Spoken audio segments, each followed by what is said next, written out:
마가복음 5장 21절부터 34절 말씀 보겠습니다.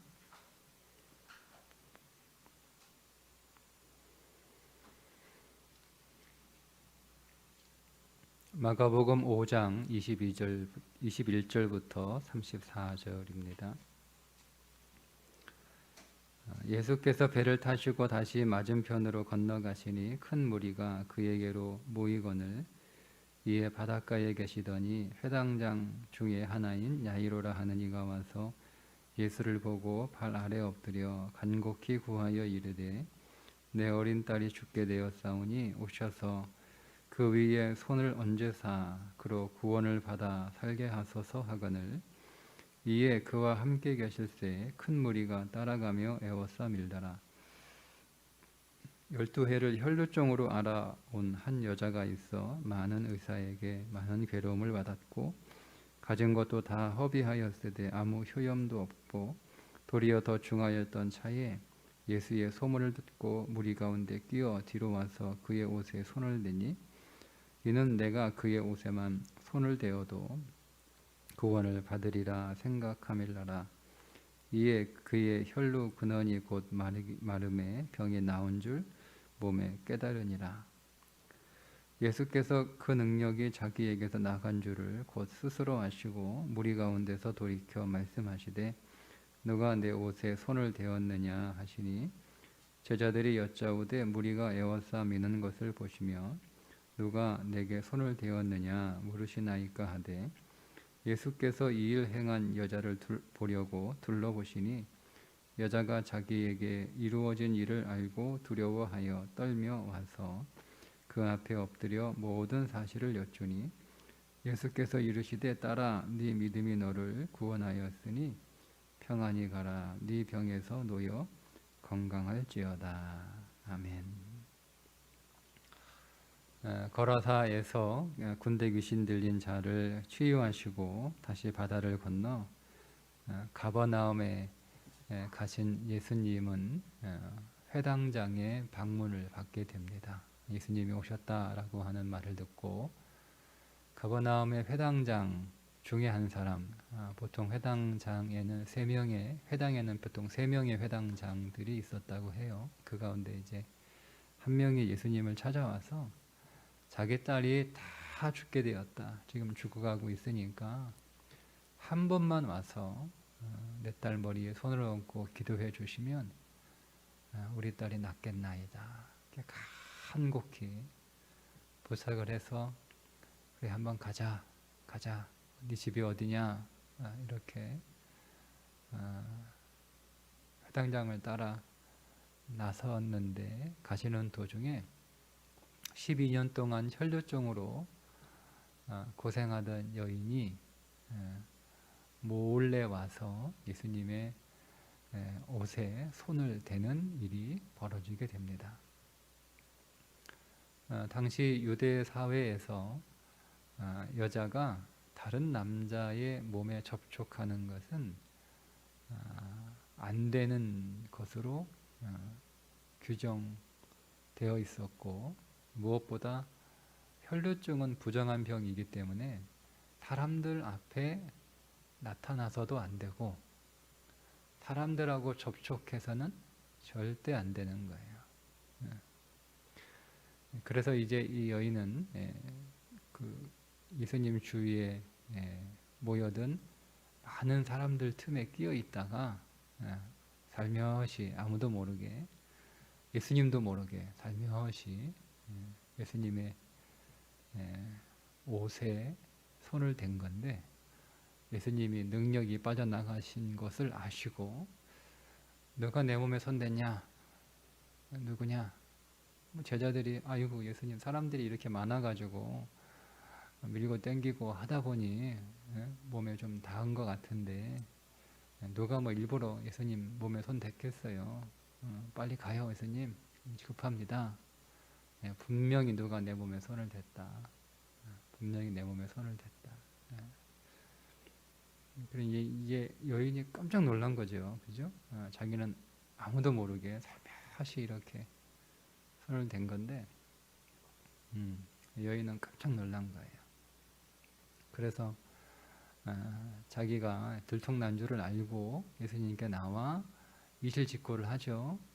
저는 12년 동안 혈류증으로 고생한 여자인데 많은 의사들을 다 찾아갔지만 돈만 다 잃어버리고 고생만 하다가 예수님 옷에 손만 대어도 내가 낫겠다 그런 생각이 들어서 이렇게 부정한 몸임에도 불구하고 제가 사람들 틈에 껴서 몰래 예수님 옷에 손을 댔습니다. 뭐 이렇게 얘기를 했지 않았겠어요? 이 여인이 예수님 옷에 손을 댔다 이렇게 오늘 우리 본문은 말씀하고 있는데 누가복음에는 예수님 옷 가에 이렇게 그의 옷 가에 손을 대니 이렇게 여인이 예수님의 옷 어느 부분에 손을 댔는지를 정확하게 기술을 합니다. 예수님 옷 가에 그의 옷 가에 예수님의 옷 아무데나 이렇게 뭐 손을 댔다는 그 의미가 아니고요. 예수님의 옷 끝에 손을 댔다는 거예요. 옷 끝에. 예수님의 옷 끝에. 이거는 정확히 표현을 하면 예수님 옷 끝에 달린 술에 손을 댔다는 거예요. 그 술을 손으로 잡았다 이런 의미거든요. 경건한 유대인들은 옷 끝에 옷 제일 밑단에 술을 이렇게 달았습니다. 민수기 15장 28절 29절에 하나님이 옷 끝단에 술을 달라고 말씀하셨기 때문에 그렇습니다. 이렇게 말씀을 하셨어요. 이스라엘 자손에게 명령하여 대대로 그들의 옷단 귀에 술을 만들고 청색끈을 그 귀에 술에 더하라. 이 술은 너희가 보고 여호와의 모든 계명을 기억하여 준행하고 너희를 방종하게 하는 자신의 마음과 눈의 욕심을 따라 음행하지 않게 하려 함이니라. 민수기 15장 38절, 39절 말씀인데요. 이걸 찌찌트라고 불러요. 찌찌트.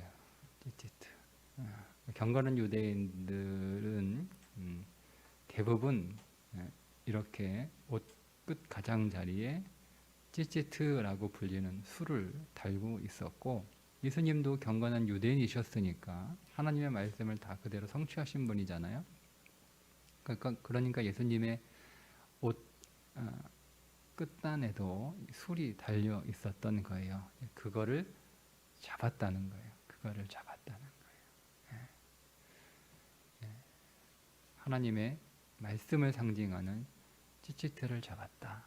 이 여인은 하나님의 말씀을 잡았다. 근데 이 말씀은 어떤 말씀이냐? 살아있는 말씀, 생명의 말씀을 잡았다라고 하는 뜻입니다. 마가는 지금 두 여자를 대조하고 있어요. 한 명은 회당장 야이로의 딸입니다. 그가 이제 12살이라고 밝히는데 12살 된 회당장 야이로의 딸과 12년 동안 혈루증을 앓고 있는 한 여인이 대조가 돼요. 정확히 사실은 사람을 대조하고 있는 것이 아니라 회당이라고 하는 율법과 예수님이라고 하는 생명의 법이 대조가 되고 있는 거예요. 율법은 무엇을 낳느냐? 율법이 자식을 낳는데 그 자식이 죽어가고 있다는 거예요. 그런데 생명의 법은 무엇을 만들어내느냐? 혈루증으로 12년 동안 고생하고 죽어가는 여인을 결국 못 고치면 죽는 거니까요.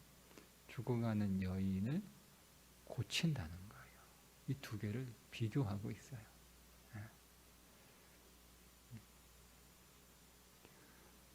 회당은 율법이잖아요. 율법. 거기서 율법을 계속 상대하는 회당자. 그러니 결국 그는 율법 그 자체였고 그는 자녀를 율법으로 키웠을 거 아니에요. 뭐 이렇게 막 율법도 안 지키고 율법도 막 대충 지키고 율법에 소홀한 사람을 회당장으로 세우지는 않아요. 그 사회에서 그 마을에서 사람들에게 존경을 받는 야, 저 사람은 어른이야 이렇게 인정을 받을 수 있는 사람을 회당장으로 세우는 거니까 그렇다면 이 사람은 율법에 굉장히 성실한 사람이고 충실한 사람이고 그는 집 안에서나 집 밖에서나 정말 율법대로 살아가는 사람이었으니 자기만 율법으로 살았겠어요.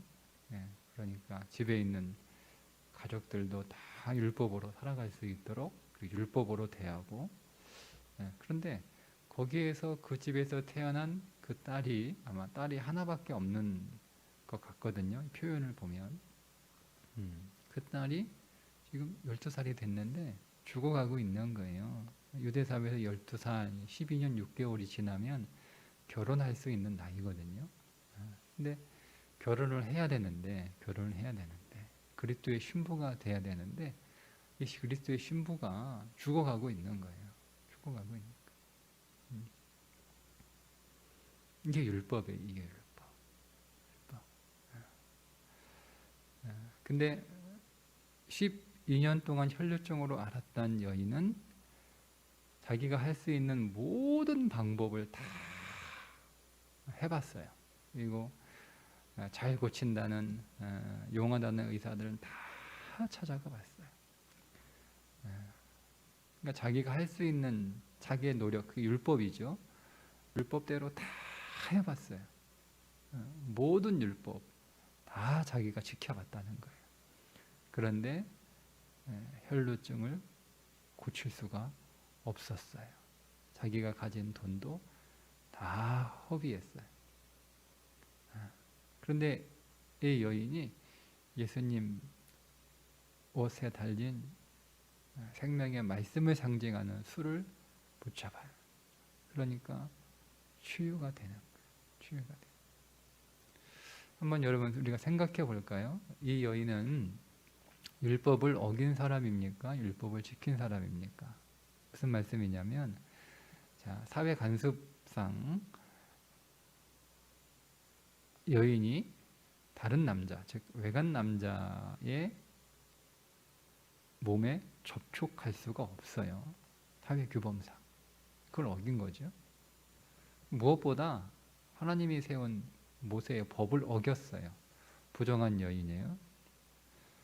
부정한 여인은 사람들 있는 곳에 나타나면 안 돼요. 더군다나 사람과 접촉해서는 절대 안 되는 거예요. 절대. 그러면 다 부정하게 만들어버리는 거예요. 이게 모세의 법이에요. 이 율법이에요. 자, 그러면 이 여인이 사회 규범도 어겼어요. 부정한 여인이 사람들 있는 곳에 나타났어요. 더군다나 절대 안 되는 사람들을 그냥 자기도 모르게 어쩔 수 없이 접촉한 게 아니라 지금 일부러 군중들 틈에 끼었으니 접촉했을 것이 분명하고 그건 역시 그가 충분히 예상할 수 있는 거예요.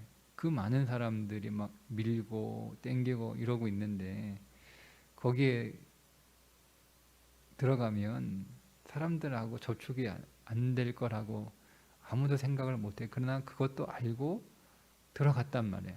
그럼 뭐 그것도 역시 그냥 어쩔 수 없이 사람들 많이 있다 보니 그렇다고 쳐도 여인 의도를 가지고 목적을 가지고 분명히 예수님 옷에 손을 댔단 말이에요. 그러니까 율법을 고의로 어긴 거예요. 계획도 하고 고의로 어긴 거예요. 자, 그러면 여러분 이 여인은 법을 어긴 건가요? 지킨 건가요? 법을 지킨 거예요. 왜냐하면 성경은 모든 율법은 그리스도께로 인도하는 초등학문이라고 말씀하시기 때문에 그렇습니다. 갈라디아서 3장 24절, 25절에 이같이 율법이 우리를 그리스도께로 인도하는 초등교사가 되어 우리로 하여금 믿음으로 말미암아 의롭다 함을 얻게 하려 함이라. 믿음이 온 후로는 우리가 초등교사 아래에 있지 아니하도다. 이게 율법의 목적이에요. 여러분 보세요. 이 여인은 율법을 어긴 게 아니라 율법을 지킨 거죠. 이게 생명의 법이에요. 왜? 율법의 목적은 예수님께로 인도하는 거예요. 예수님을 만나는 거죠. 예수님을 믿는 거예요. 그게 율법의 목적이란 말이에요. 그런데 해당의 율법의 목적이 예수님을 만나 한 사람, 어떤 한 사람. 우리가 율법을 성취할 수 없으니까 사람은 율법을 지킬 수 없어요. 율법을 다 지키면 복이고 안 지키면 저주거든요. 그런데 그 율법을 우리는 다 지킬 수 없다는 것을 알아요. 그래서 누군가가 한 사람이 오셔서 이 율법을 다 지켜내셔서 나를 위하여 대신 그 율법을 다 성취하시는 그 한 사람이 오셔야 되는 것이 율법의 목적이에요. 그런데 그 목적은 이제 사라진 거예요. 그건 사라지고 율법 자체예요. 부정한 여인은 사람들 있는데 나타나면 안 돼. 부정한 여인은 사람하고 접촉하면 안 돼. 이게 전부인 거야. 이게 전부인 거야. 그럼 율법을 지킨 거예요. 그래 놓고 율법을 지켰다 그러는 거예요. 율법을 지켰다. 율법은 우리를 사실 바울이 죄를 더하게 하기 위한 것이다라고 율법의 목적을 얘기하고 있지만, 그러나 율법의 본질은 영이라고 또 얘기해요. 똑같은 로마서에서 그 생명이란 말이에요. 그러니까 우리를 살리기 위한 것인데, 근데 그 생명은 없고 그냥 죽음만 있는 거예요. 죽음. 그게 12살 된 죽어가는 야이로의 딸이란 말이에요. 근데 이 여인은 죽은 율법에 손을 댄 게 아니라 생명의 법. 살아있는 하나님의 법이신 그리스도. 그 그리스도의 옷에 있는 생명의 말씀을 상징하는 치치티에 손을 댄 거죠. 그걸 붙잡은 거죠. 그러니까 치유가 된 거예요. 이 찌찌트는 대대로 물려주는 거고요. 그리고 가족이 아니면 이 찌찌트에 손을 댈 수가 없어요. 그래서 예수님이 이 여인을 딸아 이렇게 부르신 거예요. 예수님이 친히 누군가에게 직접 딸아 이렇게 부르신 경우는 성경에서 이 경우가 유일합니다. 예수님이 가족으로 부르신 거예요. 예수님이 앞에서 사람들이 예수님 막 미쳤다고 그러니까 예수님 가족들이 예수님 찾으러 왔잖아요. 그죠? 예수님이 걱정되니까 예수님 보호하려고 온 거예요. 사람들이 예수님 미쳤다고 막 죽이려고 그러니까. 그 예수님 가족들이 밖에 있다 이렇게 그러니까 누가 나의 가족이냐, 누가 나의 부모요, 누가 나의 형제냐, 하나님의 뜻대로 행하는 자라야 내 가족이다 이렇게 말씀을 하시잖아요. 생명의 말씀 안에 이 여인이 이제 예수님과 상관없는 삶을 살아가다가 예수님의 가족으로 편입이 된 거예요. 예수님의 가족으로 들어온 거예요. 무엇이? 살아있는 법이. 여러분, 그러니까 오늘 우리는 예수님을 믿되 예수님의 말씀을 법으로 듣지 말고 생명으로 들어야 됩니다. 법으로 듣지 말고 우리 말씀을 법으로 들어요. 법으로. 말씀을 생명으로 들어야 되는 거예요. 말씀으로.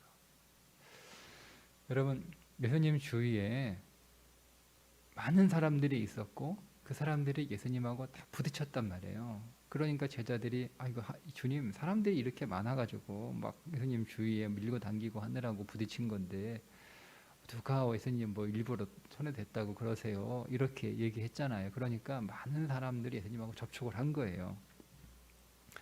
그런데 그 가운데 예수님하고 접촉한 사람들이 이 여인만 있는 게 아니라 다른 사람도 예수님하고 접촉을 했는데 예수님을 통하여 문제가 해결된 사람은 이 여인밖에 없단 말이에요. 그러니까 많은 사람들이 예수님하고 접촉을 했는데도 믿음을 가지고 접촉한 이 여인만 문제가 해결되는 거예요. 여러분, 우리가 말씀을 아무리 여러분 많이 들어도요, 그 말씀을 법으로 듣고 생명으로 듣지 않으면, 법으로 들으면 그 말씀이 내 안에서 생명으로 역사하지 않아요. 우리 수없이 많은 말씀을 듣잖아요. 지금까지 들어왔고 여러분 지금도 듣고 계시고 앞으로 우리가 또 수많은 시간 동안 말씀을 들을 텐데, 우리에게 들리는 모든 말씀, 내가 읽는 모든 말씀, 이 말씀이 그저 내게 법으로만 존재하면 그 말씀은 내 인생 안에서 아무런 역사도 일어나지 않아요. 말씀을 생명으로 들어야 돼. 나를 살리는 말씀으로, 그리고 살아있는 말씀으로, 살아있는 말씀으로. 옛날 말씀이 아니에요. 옛날에 좋은 말씀, 2000년 전에 주님이 하셨던 좋은 말씀, 훌륭한 분이 하셨던 그런 훌륭한 교훈이 아니라 지금도 살아 역사하는 생명의 말씀이에요. 그래서 이 여인이 붙잡은 거예요. 그 생명의 말씀을. 두 번째, 우리가 말씀을 믿음 없이 듣는 게 아니라 믿음으로 들어야 되는 거예요. 믿음으로. 믿음이 없이 듣는 건, 여러분, 거기에 있는 많은 사람들이요, 예수님 왜 몰려들었어요? 회당장 딸이 지금 다 죽어가는데 지금 예수님이 그 집에 간대. 그래서 사람들이 막 몰려가고 막 따라간 거잖아요. 왜 따라갔어요? 예수님이 회당장 야이로의 집에 간대. 무슨 얘기예요? 딸이 지금 굉장히 아프대. 그거 다 알고 있었거든요. 간대. 무슨 얘기예요? 그냥 예수님이 그 집에 가나 보다 뭐 이런 생각을 갖고 있으면 뭐 예수님 왜 따라갑니까? 그죠? 뭔가 볼거리가 있으니까 따라간 거 아니에요. 뭔가 볼거리가 있으니까. 뭔 볼거리? 예수님이 가서 딸을 고치려나 보다. 그거 구경하러 가는 거예요. 구경하러. 그러니까 여기 있는 사람들은 예수님에 대해서, 예수님을 뭐 부정하거나 싫어하거나 반대하거나 못마땅하게 하거나 저 이상한 사람이야 뭐 이렇게 생각한 게 아니잖아요. 예수님에 대해서 굉장히 관심도 있었고 호의적이고 그분이 뭔가를 할 수 있다라고 하는 기대도 갖고 있었고, 그죠? 근데 이 사람들은 구경꾼이야. 구경꾼. 그냥 구경하는 거예요. 말씀을 우리가 부정하거나 부인하거나 반대하거나 뭐 싫어하거나 그런 건 아니에요. 다 좋은 말씀이지, 좋은 말씀이지. 훌륭한 말씀이지. 다 유익한 말씀이지. 그렇게 생각하고 있어요. 여러분, 그런데 그 가운데 믿음 있는 여인은 한 사람뿐이었다는 거죠. 물론 회당장도 있었지만 그 믿음 있는 이 여인이 믿음으로 예수님을 붙잡으니까 역사가 일어나잖아요. 우리가 여러분 수없이 말씀을 많이 듣고 그 말씀에 우리가 반발은 없어요. 반감도 없고 부정도 안 해요. 싫어하지도 않아요. 좋은 말씀, 은혜 받았습니다. 정확하게 감동 받았습니다. 오늘 말씀 좋네요. 새로운 거 알았습니다. 다 이렇게 해도요, 그 말씀을 내 삶 속에 적용하지 않으면 믿음 없는 거죠. 믿음 없이 들은 거예요.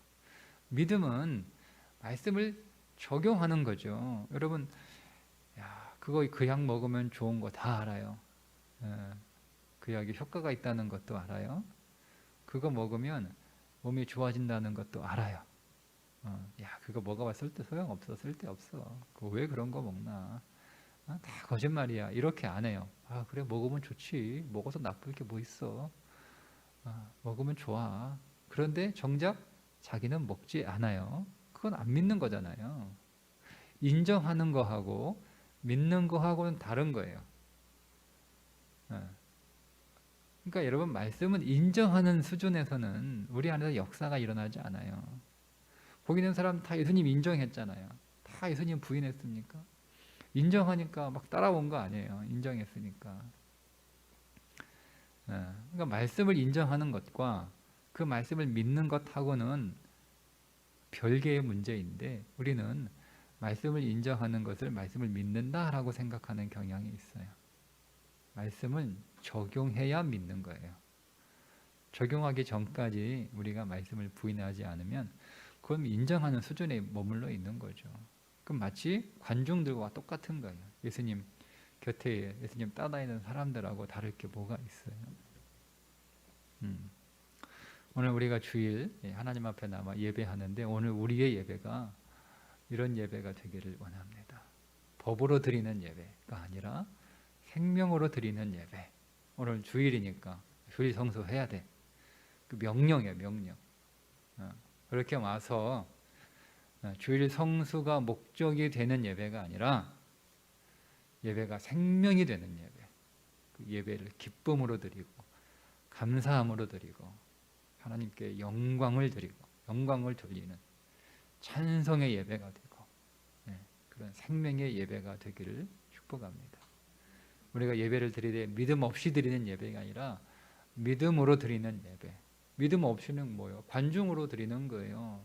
근데 믿음으로 드리는 예배는 예배의 찬송이 나의 찬송이 되고, 예배의 기도가 나의 기도가 되고, 예배에서 드리는 예물이 나의 헌신이 되고, 이게 믿음 있는 예배죠. 예배의 모든 요소들을 다 내게 적용하는 거예요. 적용하는 거예요. 관종이 아니라 참 오늘 기도 은혜스럽게 하네. 근데 그거는 그냥 인정하는 거잖아요. 하나님, 저 기도가 오늘 나의 기도 되게 하여 주옵소서. 나의 기도입니다. 오늘 찬송 참 은혜스럽다. 이건 뭐 관람하는 거 아니에요. 하나님, 저 찬송이 나의 찬송입니다. 나의 찬송입니다. 우리 하나님 앞에 드리는 그 예물이 그냥 빈손으로 오기 죄송하니까 가지고 와서 드리는 예물이 아니라, 하나님, 나의 헌신을, 나의 삶을, 내 모든 것을 이 예물을 통하여 하나님 앞에 드리오니 받으소서. 이게 적용하는 거잖아요. 적용하는 거죠. 하나님, 내 삶이 하나님 앞에 드려지는 예물이 되게 해 주옵소서. 예물. 돈이 얼마나 귀한 거예요. 그러니까 내가 하나님 앞에 이 돈을 드린다라고 하는 것은, 하나님, 내가 하나님의 삶에 이 돈처럼 가치 있는 삶, 예물이 되는 삶 되게 하여 주옵소서. 이런 믿음이죠. 그게 적용하는 거예요. 적용하는 거. 믿음으로 드리는 예배. 그런 예배를 통하여, 생명으로 드리는 예배, 믿음으로 드리는 예배를 통하여 오늘 우리 안에 이 여인이 경험했던 놀라운 그 치유와 회복의 역사가 우리 가운데 있기를 주님의 이름으로 축복합니다. 기도하겠습니다. 주 예수님, 오늘 우리의 예배가 생명의 예배 되게 하여 주옵소서. 기쁨과 감사와 사랑으로 드리는 예배 되게 하여 주옵소서.